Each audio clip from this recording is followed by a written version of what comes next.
आज हम लोग बात करने वाले हैं औरतों में होने वाले सबसे कॉमन कैंसर के बारे में, जिसे बच्चेदानी के मुंह का कैंसर भी कहा जाता है।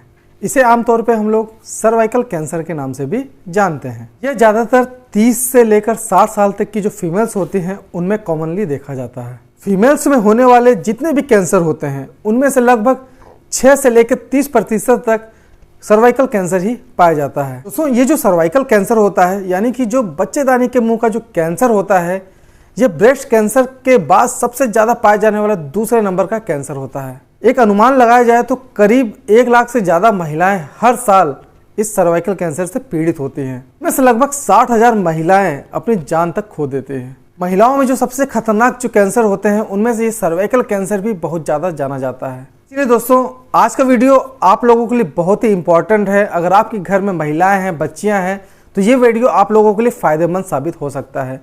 इसलिए इस वीडियो को आप पूरा ध्यान से लास्ट तक जरूर देखें, जिससे आप लोगों को सर्वाइकल कैंसर यानी कि बच्चेदानी के मुंह का कैंसर के बारे में आसानी से सारी चीज़ें समझ में आ जाए और आप अपने घर की जो महिलाएं हैं उनका ध्यान अच्छी तरीके से रख सकें। हेलो नमस्कार, मैं आशीष आपको स्वागत करता हूं आपके अपने यूट्यूब चैनल हेल्थ फ्लक्स में। जैसे कि आप लोग जानते हैं, ये चैनल एक स्वास्थ्य से संबंधित चैनल है। इसके अंदर स्वास्थ्य से संबंधित आप लोगों को जानकारियाँ दी जाती हैं, जैसे आप लोगों को कौन सी बीमारी है, उनमें कौन से मेडिसिन खानी है, उसके क्या इफेक्ट है, क्या साइड इफेक्ट है, किस प्रकार के इन्वेस्टिगेशंस कराए जाते हैं, इन सब के बारे में बताया जाता है।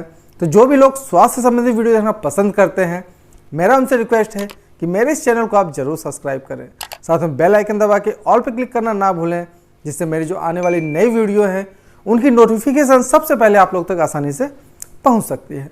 तो देर न करते हुए आते हैं टॉपिक पर।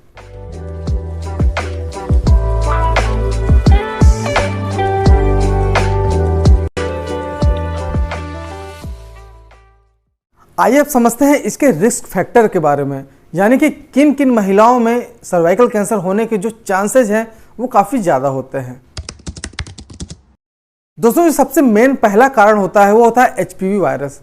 इस वायरस से जो भी महिलाएं पीड़ित होती हैं उनमें सर्वाइकल कैंसर पाया जाता है। अगर किसी महिलाओं के मल्टीपल पार्टनर रहते हैं तो ऐसी कंडीशन में भी सर्वाइकल कैंसर होने का खतरा काफ़ी ज़्यादा बढ़ जाता है। अक्सर ऐसा देखा गया है कि कुछ एरियाज ऐसे होते हैं जिनमें जो महिलाएं रहती हैं वो अपने हाइजीन का अच्छी तरीके से ध्यान नहीं रखते। यानी कि अगर जिन महिलाओं की पुअर हाइजीन होती हैं, अपने शरीर को अच्छी तरीके से साफ सुथरा नहीं रखती हैं, तो ऐसी कंडीशन में भी सर्वाइकल कैंसर यानी कि बच्चेदानी के मुंह का जो कैंसर होता है उसके होने के जो चांसेस है काफ़ी ज़्यादा बढ़ जाते हैं। दोस्तों, जिन महिलाओं की बहुत ही ज़्यादा प्रेगनेंसी हो गई है, यानी कि बहुत ही ज़्यादा उन्होंने बच्चे पैदा कर लिए हैं, तो ऐसी कंडीशन में भी अक्सर देखा गया है कि सर्वाइकल कैंसर होने का जो चांसेस है, जो खतरा है, इनमें भी काफ़ी ज़्यादा बढ़ जाता है। फीमेल्स ऐसी होती हैं कि जिनकी जो सेक्सुअल एक्टिविटी होती है वो काफ़ी कम एज में अगर स्टार्ट कर लेती हैं, तो ऐसी कंडीशन में भी देखा गया है कि सर्वाइकल कैंसर होने का जो खतरा है तो काफ़ी ज़्यादा बढ़ जाता है। अगर महिलाएं स्मोकिंग करती हैं तो उनमें भी इस प्रकार का खतरा बढ़ जाता है। अगर किसी महिला को पहले से ही HIV का संक्रमण होता है तो ऐसी कंडीशन में सर्वाइकल कैंसर होने का जो खतरा होता है वो काफ़ी ज़्यादा बढ़ जाता है। तो दोस्तों, अब तो आप समझ गए होंगे कि इसके जो रिस्क फैक्टर होते हैं, यानी कौन कौन सी ऐसी महिलाएं होती हैं जिनमें सर्वाइकल कैंसर होने का जो खतरा होता है वो काफ़ी ज़्यादा बढ़ जाता है। तो ऐसी महिलाओं को खास तौर पे अपना ध्यान देना चाहिए और समय समय पर अपना चेकअप करवाना चाहिए। आज दोस्तों, अब समझते हैं कि इसके प्रिवेंशन के बारे में, यानी इसका जो बचाव होता है हम किस प्रकार से कर सकते हैं। यह पहला ऐसा कैंसर है कि जिसको हम डिटेक्ट कर सकते हैं काफ़ी अर्ली स्टेज में, यानी कि जब इस कैंसर की शुरुआत होती है उसी समय हम इसका पता लगा सकते हैं।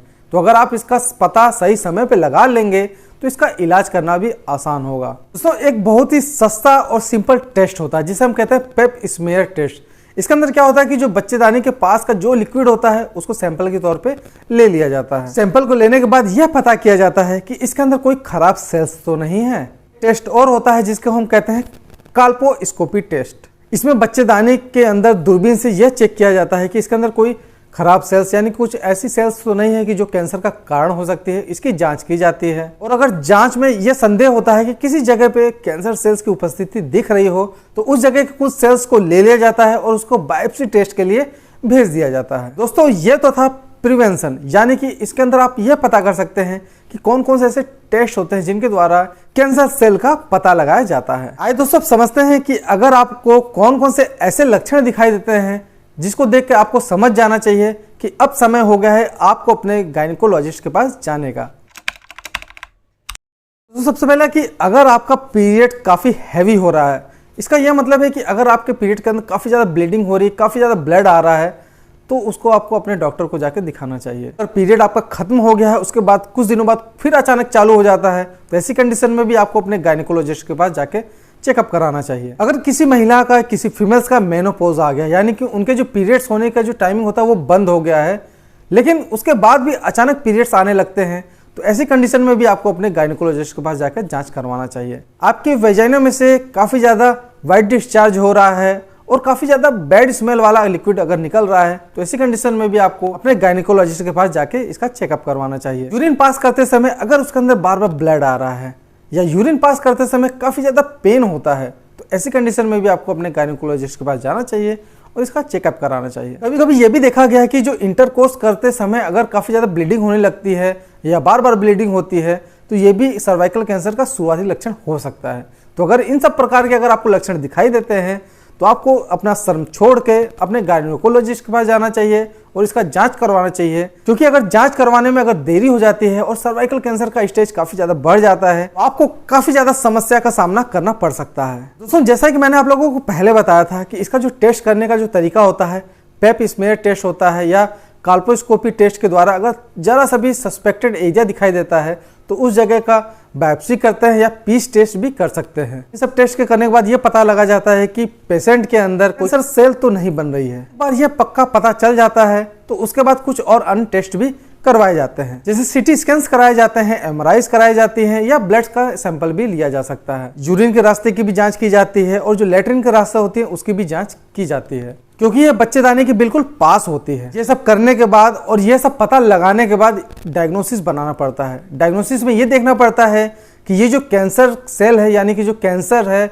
सर्वाइकल कैंसर है, बच्चेदानी के मुंह का कैंसर है, ये कौन से स्टेज का कैंसर है, ताकि उसका जो ट्रीटमेंट होता है वो अच्छी तरीके से किया जा सके। अगर डॉक्टर्स को ये सही तरीके से पता लग गया कि ये कैंसर कौन से स्टेज में आ गया है, तो उसी प्रकार से उनको ट्रीटमेंट करने में काफी ज्यादा आसानी होती है। आइए अब समझते हैं कि जो सर्वाइकल कैंसर होता है, बच्चेदानी के मुंह का जो कैंसर होता है, उनके कौन कौन से स्टेजेस होते हैं। सर्वाइकल कैंसर के 4 स्टेजेस होते हैं। पहला स्टेज होता है, उसका अंदर जो कैंसर की सेल्स होती हैं वो सिर्फ बच्चेदानी तक ही फैली रहती है। और जो दूसरा स्टेज होता है, इसमें भी ये जो कैंसर सेल होते हैं वो बच्चेदानी में ही होता है, लेकिन कुछ कुछ सेल्स आसपास की जो दीवारें होती हैं उनमें भी टच किया होता है। और जो तीसरे स्टेज का जो कैंसर होता है, इसके अंदर ये जो कैंसर सेल होते हैं वो बच्चेदानी में तो होते ही हैं, आसपास की दीवारों में भी हो जाते हैं और लेटरिन के रास्ते में भी कैंसर सेल हो जाते हैं। और जो सबसे लास्ट स्टेज होता है, जो 4th स्टेज होता है, इसके अंदर यह कैंसर बच्चेदानी से निकलकर कई सारी अन्य जगहों में भी फैलने लगता है। पहले स्टेज में अगर कोई पेशेंट डॉक्टर के पास जाता है और डॉक्टर उसका चेकअप करके पता लगा लेता है कि ये कैंसर पहले स्टेज का है, तो 90 से लेकर 95% जो महिलाएं हैं वो पूरी तरह से ठीक हो जाती हैं। और दोस्तों, जैसे जैसे ये कैंसर का स्टेज बढ़ता जाएगा और आप डॉक्टर के पास आने में लेट होते जाएंगे, तो वैसे वैसे पेशेंट का ठीक होने का जो चांसेज है वो भी धीरे धीरे कम होने लगता है। इसलिए सबसे बेस्ट तरीका यही होता है कि अगर आपको लक्षण पता चल जाता है कि इन सब प्रकार के लक्षण दिखाई दे रहे हैं, तो आप सबसे पहले अपने डॉक्टर के पास जाएंगे, कुछ टेस्ट कराएंगे, जिससे आप आसानी से पता लगा सकते हैं कि आपके शरीर के अंदर कैंसर सेल बन रही है कि नहीं बन रही है। दोस्तों, वायरस के कारण अगर ये सर्वाइकल कैंसर आपको हो रहा है, तो ये 2, 4, 6 दिनों में नहीं होता।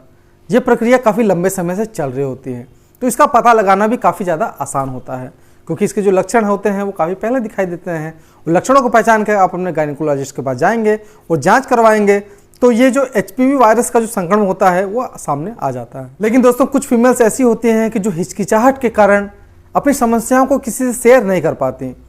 लेकिन हिचकिचाहट को दूर रखना है, और आपको ऐसे कोई भी लक्षण दिखाई देते हैं या आपके घर में किसी महिलाओं को इस प्रकार के लक्षण दिखाई देते हैं, तो सबसे पहले आप उन महिलाओं को डॉक्टर के पास ले जाना चाहिए और चेकअप करवाना चाहिए। अगर आपके घरों में छोटी छोटी बच्चियां हैं या आपके घर के पास में छोटी छोटी बच्चियां हैं, तो उनके फैमिलीज को आपको ये जरूर बताना चाहिए कि जो सर्वाइकल कैंसर है वो कितना ज़्यादा खतरनाक है।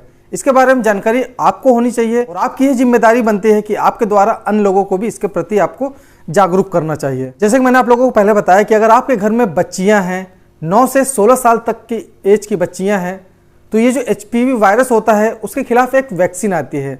जैसे आमतौर पर एक वैक्सीनेशन किया जाता है, वैसे ही इस प्रकार का जो HPV वैक्सीन होता है उनको भी 9 साल से लेकर 16 साल तक की बच्चियों को लगवाना चाहिए। इनकी 3 डोजेज होती हैं कि आज अगर HPV वैक्सीन का पहला डोज लगा है तो उसके 2 महीने बाद आपको दूसरी डोज लगेगी और 6 महीने बाद इसकी तीसरी डोज लगेगी। इन तीनों डोज की जो वैक्सीन का वैक्सीनेशन आपको करवा लेना चाहिए, जिससे कि HPV वायरस के कारण जो भी सर्वाइकल कैंसर होने का जो खतरा है वो पूरी तरीके से खत्म हो जाए। अब दोस्तों इसकी एज कुछ बढ़ा दी गई है, लगभग 45 साल तक की महिलाओं में भी इसका वैक्सीन अब लगाया जा रहा है। इस वैक्सीन को प्रेगनेंसी में हम नहीं लगवाते हैं और अगर शादी के बाद किसी फीमेल्स को इसका वैक्सीनेशन लगाया जाता है तो सबसे पहले यह पता लगाया जाता है कि पहले से ही HPV वायरस का संक्रमण उनमें है तो नहीं।